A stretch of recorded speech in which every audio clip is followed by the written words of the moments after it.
the U.S. men's basketball team defeated France 98-87 in the Olympic final, achieving a fifth consecutive Olympic championship and once again proving to the world the unshakable dominance of American basketball. During this Olympic Games, in addition to the nearly perfect performances contributed by the three veterans, LeBron, Curry and KD, several other U.S. team members also had good performances, such as the increasingly brave Embiid, the hard-working Holiday, and the highly present White on the court. However, today I want to talk about Devin Booker, who was called an unsung hero and an unrecognized MVP player by the U.S. team's head coach Kerr after the game. Kerr said in an interview, "Devin Booker is an incredible basketball player. No one mentions him. Throughout the entire schedule, his performance has been excellent. His stable performance in every game is admirable. He has completely changed his role since the NBA. He is our unrecognized MVP." And Curry and KD sitting beside him also agreed with these remarks. So, in this Olympic Games, what kind of performance did Booker have? Can his performance help the Suns go further next season? In fact, as early as the Tokyo Olympics in 2021, Booker had already played in the jersey of the U.S. team. At that time, he had just finished his finals journey and immediately rushed to the Olympic arena without stopping.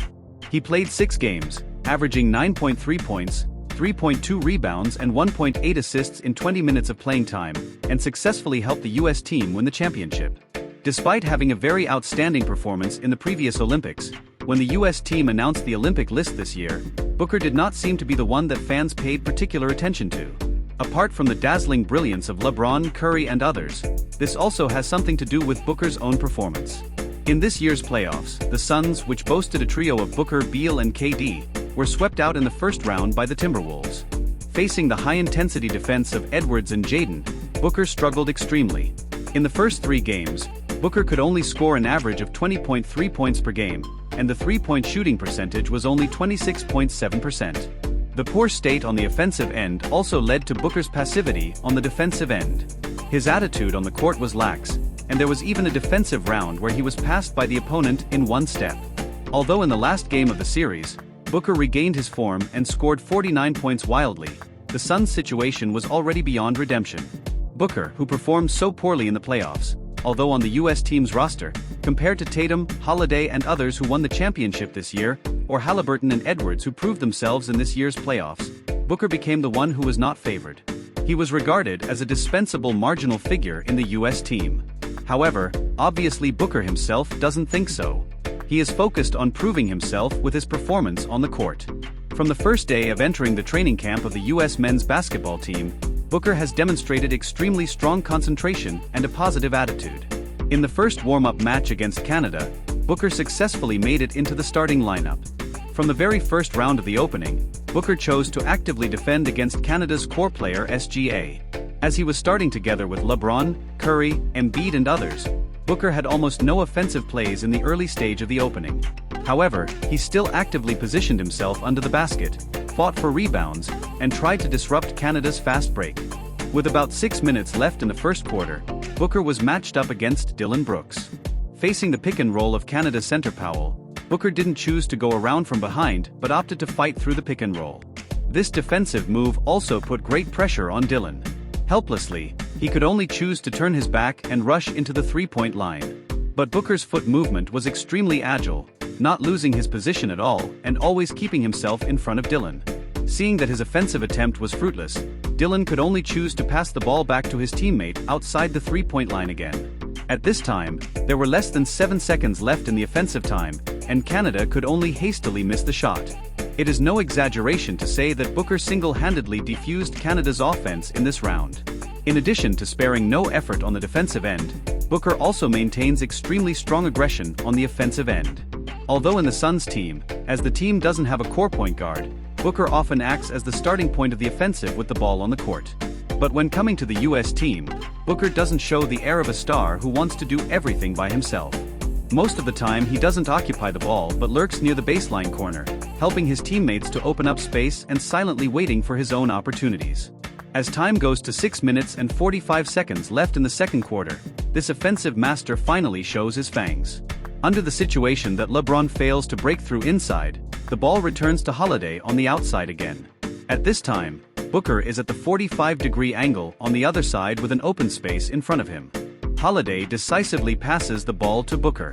Booker fakes a move and then gets past Lyles with one step and steadily makes a bank shot. This shot helps the US team take the lead for the first time in the whole game. Immediately in the next round, LeBron successfully blocks Walker. The US team quickly counterattacks. Under the situation that there are multiple defenders in front of Embiid, he chooses to pass the ball to Booker in the baseline corner. Booker fires a three-pointer and the ball goes in steadily. The Canadian team has no choice but to call a timeout helplessly. Throughout the whole game, Booker played for 20 minutes, made 4 out of 6 shots, efficiently scoring 9 points, grabbing 2 rebounds and dishing out 2 assists, successfully helping the US team defeat the opponent. In fact, Booker's determination to work hard without complaint on the court was expressed as early as a year ago. At the Men's Basketball World Cup a year ago, the US team unfortunately got the 4th place. After the game, the NBA star Kuzma also publicly stated on social media, "USA Basketball better get some NBA stars that know how to play a role. Anybody can be nice with the ball in their hands, but can you be cool with defending and going to the corner for a few possessions?"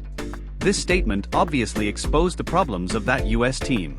There were too many stars in the team, but too few people were willing to change their roles and make sacrifices.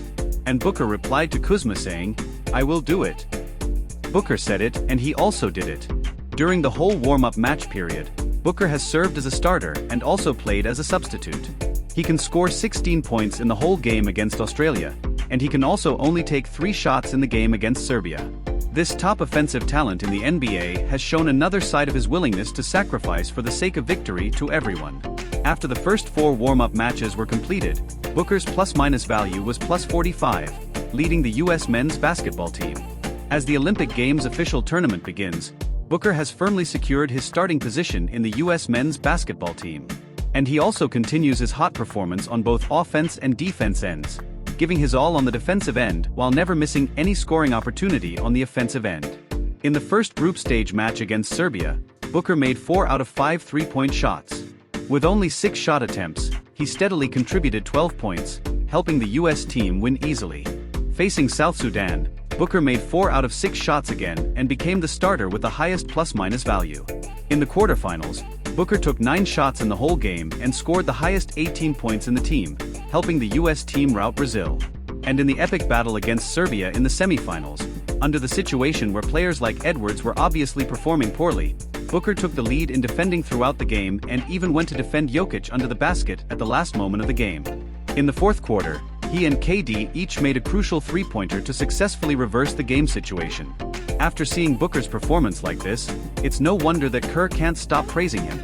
Perhaps such a Booker will remind Kerr of his beloved disciple, the number 1 3-and-D player in the league 5 years ago, Clay. This Olympic Games is likely to be the last dance for the 3 veterans. Who will become the leader of the US men's basketball team in the local Olympic Games in Los Angeles 4 years later will become an enduring topic. Judging from his performance in this tournament, Booker is very likely to become the next captain of the US team. Of course, after the US men's basketball team successfully won the championship, in addition to enjoying the glory of victory, all the stars must also put the journey of the new season on the agenda. After all, there are less than 80 days left before the start of the NBA regular season. Booker also needs to return to the Suns to regroup and continue to launch an attack towards his own championship. So what kind of help will Booker, who has gone through the baptism of this Olympics, bring to the Suns in the new season? During this offseason, the Suns still completed several good signings despite limited cap space. First of all, they signed the consistently performing Tyus Jones. Whether it is in the US team or in the Suns before, Booker can release more offensive potential when teaming up with an excellent point guard. And last season, with a usage rate of only 16.3%, Jones could contribute an average of 7.3 assists per game with only 1 turnover. Such performance will definitely relieve the ball handling pressure on Booker and enable Booker to perform more calmly on the court. Another backup point guard they signed, Monty Morris, also has the same effect. In addition to the help from his teammates, Booker's own growth cannot be ignored. Previously, Booker often behaved quite emotionally on the court. When his offense didn't go smoothly or when facing the aggressive defense from his opponents, he would often have verbal disputes or even physical conflicts with them. This would also affect Booker's performance on the court and become a weakness that opponents could take advantage of. However, this year's Booker in the US men's basketball team whether playing with the wind in their favor or against it, has shown extreme calmness and is focused on achieving victory. This change in his state of mind has also made Booker even more difficult to be broken down and able to deliver more stable performances. In addition, last season was the first season when the Big Three were formed. In the situation where the team lacked ball handlers, Booker was obviously the one who struggled the most. Due to his age and injury history, KD could hardly serve as a ball handler for a long time. And last season's Beal was clearly affected in his form by injuries. As the youngest and healthiest one among the Big Three, Booker needed to undertake more tasks of ball handling and organizing. He, who had regarded scoring as the primary task throughout his entire career before, needed to weigh in every play whether to finish the offense by himself or set up opportunities for equally excellent teammates. Such a Booker seemed to be shackled and had difficulty in giving his full play. And this competition experience with the US team seems to have let Booker find the feeling of how to play alongside top players. Perhaps appropriately letting go, leading the whole team with excellent defense and not missing any easy scoring opportunity might be the answer to helping the Suns and Booker make further progress. The Western Conference in the next season still has numerous powerful teams. Teams like the Timberwolves, the Thunder, and the Mavericks are still strong. The Lakers, the Grizzlies, the Nuggets, and the Pelicans are also all preparing themselves vigorously and eyeing greedily. If the US team needs a Booker who is willing to sacrifice and is more mature and stable, then the Suns can be said to need it even more. I hope Booker can keep making progress in the new season and achieve better results with the Suns. So, what do you all think how far Booker can lead the Suns in the next season?